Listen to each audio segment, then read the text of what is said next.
বাংলাদেশের উপর দিয়ে ভারতের সেভেন সিস্টার্সে দ্রুত গতির ইন্টারনেট সরবরাহের সংযোগ বন্ধ করার সিদ্ধান্ত নিয়েছে বাংলাদেশ টেলিযোগাযোগ নিয়ন্ত্রণ কমিশন। এই সিদ্ধান্তটি ভারতের উদ্বেগের জন্ম দিয়েছে, কারণ এর মাধ্যমে ভারতের সেভেন সিস্টার্স অঞ্চলে ইন্টারনেট সংকট সৃষ্টি হতে পারে বলে শঙ্কা প্রকাশ করা হয়েছিল। এ বিষয়ে বিস্তারিত দেখুন রাকিবুল ইসলাম রইসের প্রতিবেদনে।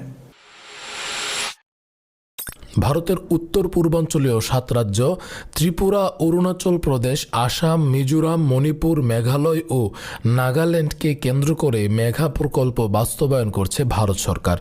এই প্রকল্পে দ্রুতগতির ইন্টারনেট সরবরাহ নিশ্চিত করতে বাংলাদেশকে ট্রানজিট হিসেবে ব্যবহার করা হচ্ছিল।